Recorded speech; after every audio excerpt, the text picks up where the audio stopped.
Hello friends, SMS paper உங்களுக்கு சாவல் பேசுகிறேன். இன்றைக்கி நம்ம வீட்டில் பார்க்க போகிற ப்ராடக்ட் பார்த்தீங்கன்னா ஈஃபேப் சர்வீஸ் கேபிள். சமயத்தில் வீட்டில் என்ன செய்வோம், இன்டர்னல் வயரிங் எல்லாமே, ஹவுஸ் வயரிங் எல்லாமே என்ன செய்வோம், இதெல்லாம் நம்மளுக்கு தெரிஞ்ச ஒரு கம்பெனியில் என்ன செய்வோம், வாங்கி இந்த மாதிரி இன்ஸ்டால் பண்ணிடுவோம். ஆனால் இந்த மாதிரி சர்வீஸ் வயர் இருக்குல்ல, நம்ம இபி சர்வீஸ் வயர், ஆமாம் அவங்களுக்கு நிறைய ஐடியா இருக்காது, என்ன வயர் போடணும் ஐடியா இருக்காது. ஏதோ ஒரு கடையில் போய் என்ன செய்வாங்க, எதோ இருக்கிற வயர் வாங்கி போட்டுருவாங்க. இந்த வயர் தான் வீட்டுக்கு வர நம்ம கரண்ட்டுக்கு நல்லா பக்காவாக கரண்ட் கண்டக்ஷன் கொடுக்குறதுக்கு நல்லா வேறு வாங்கி நம்ம யூஸ் பண்ணோம். அது நம்ம ஈஃபேப்பில் இருக்குது. ஈஃபேப்பில் பார்த்தீங்கன்னா நார்மல் கடையில் போய் என்ன செய்வாங்க, சர்வீஸ் 30 மீட்டர் தான் 50 மீட்டர் தான் தான்னு சொல்லி என்ன செய்வாங்க, ஏதோ ஒரு பிராண்ட் வாங்கி மாட்டிடுவாங்க.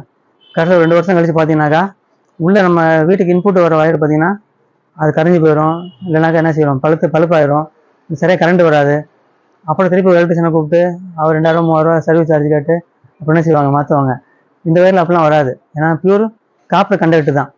இப்போ உங்களுக்கு லோடு நார்மல் லோடு யூஸ் பண்ணுறது அப்படின்னா 720 போதும். இந்த வயர் நார்மல் எல்லாம் யூஸ் பண்ணுற வயர் இல்லை, கொஞ்சம் லோடு ஜாஸ்தி யூஸ் பண்ணுவாங்க, ஒரு 2-3 ஏசி யூஸ் பண்ணுவாங்க, லோடு வீட்டில் ஜாஸ்தியாக இருக்கும், பெரிய வீடுனா இந்த மாதிரி 718 போடலாம். நம்ம இதோட அடுத்த கிரேட் இது 4 square mm, இது 6 square mm. இன்னும் ஹெவியாக போடுவாங்க, ஒரு 4 ஏசி வருது, பெரிய ஒரு பங்களா டைப் வீடாக இருக்குது அப்படின்னா இந்த மாதிரி 716 வருது, ரொம்ப ஹெவி.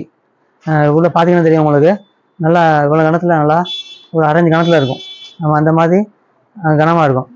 அப்போ என்ன செய்யுங்க, அப்போ நாங்கள் வீட்டுக்கு வாங்குகிற சர்வீஸ் வேறு ஒரு ஏனதானு சொல்லி வாங்கிடாமல் நல்ல கண்டக்டர் இருக்கிற மாதிரி நமக்கு வாங்க. ஈஃபேப்பில் இருக்குது, நம்மள்ட்ட இருக்குது, நம்ம எல்லா ரேஞ்சஸுமே இருக்குது. அது மாதிரி இந்த மாதிரி சிடிஎஸ் வேறு பார்த்தீங்கன்னா நிறையா கம்பெனியில் போடுறதில்லை, ஹவுஸ் வேறுங்க எல்லா கம்பெனியும் போட்டுருவாங்க. நார்மலாக சின்ன கம்பெனிலேருந்து பெரிய ரேஞ்ச் வரையெல்லாம் போட்டுருவாங்க.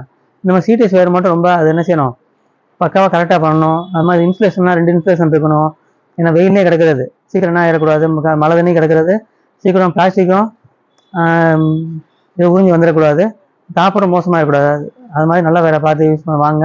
அது மாதிரி நல்ல வேறு ஈஃபே வேறு நம்ம பண்ணுறோம், நல்லா ரொம்ப வருஷமாக பண்ணுறோம், நல்லா இருக்குது, பெர்ஃபார்மன்ஸ் நல்லா இருக்குது, வாங்கி யூஸ் பண்ணுங்கள். தேங்க்யூ. சிந்தனைக்காக ஒரு செய்தி, ஆமாம், தர்மம் செய்யுங்கள், அது உங்கள் செல்வத்தை ஒருபோதும் குறைப்பதில்லை. தான தர்மம் நிறையா செய்யுங்க. ஏன் வலியுறுத்துறாங்கன்னா, சிலர் என்ன செய்கிறாங்கன்னா, தர்மம் கேட்டு வரவங்க விமர்சனம் பண்ண ஆரம்பிச்சிட்டாங்க. இப்போ நல்லா தானே இருக்குது, கைகால் சோகம் தானே இருக்குது உனக்கு, ஏன் தர்மம் செய்யறேன்னு சொல்லி என்ன செய்கிறாங்க, தர்மம் செய்யறவங்கள போய் விமர்சனம் பண்ண ஆரம்பித்தோம். தர்மம் செய்கிற போது நமக்கு தான் பண்ணுறோம். தர்மம் நம்ம ஒரு செய்கிறனால நம்ம நினச்சிடும், தர்மம் ஒரு 5 ரூபா 10 ரூபா கொடுக்கணும் அப்படின்னா பெருசாக ஒரு பெரிய பணக்காரன் ஆயிரம் நம்ம நினச்சிடக்கூடாது. ஏன்னா தர்மங்கிறது நமக்காக செய்ய வேண்டியது, நம்ம ஒவ்வொருத்தருக்காக வேண்டியும். நம்மளுக்கு உடம்புல உள்ள எலும்புகள் இருக்குது பாருங்கள், கிட்டத்தட்ட 307 எலும்புன்னு நினைக்கிறேன், அதுக்காக ஒரு நாள் என்ன செய்யணும், அட்லீஸ்ட் தான தர்மம் நிறையா நம்ம செய்யணும். அதே மாதிரி ஒரு சின்ன விளக்கம், ஒட்டகத்துலேருந்து ஒருத்தர் தர்மம் கேட்டாலும் சரி, ஒருத்தர் ஒட்டகத்துலேருந்து தர்மம் கேட்குறாரு, ஏதோ தாங்க கேட்குறாரு, நம்ம என்ன செய்யக்கூடாது, விமர்சனம் செய்யக்கூடாது. இப்போ ஒட்டகம் வாங்குற அளவுக்கு காசு இருக்கு, அப்புறம் தான தர்மம் கேட்குறேன் என்ன செஞ்சிடக்கூடாது, நம்ம ஒரு விமர்சனம் பண்ணக்கூடாது. ஏன்னா எப்போவுமே இறைவன் சொல்கிறாரு, கொடுப்பவங்க எப்போவுமே கை எப்படி மேலே இருக்குது, வாங்குறவங்க கை கீழே இருக்குது. நம்ம கை எப்போ மேலே இருக்கிற மாதிரி வச்சுக்கிறோம்னா தர்மம் நிறையா செய்யணும். அது மாதிரி தர்மம் என்ன செய்யாது, நம்மளோட செல்வத்தை ஒருபோதும் குறைச்சிடாது. நம்ம இந்த வீடியோ பிடிச்சிருந்தா ஷேர் பண்ணுங்கள், சப்ஸ்கிரைப் பண்ணுங்கள், லைக் பண்ணுங்கள். தேங்க்யூ.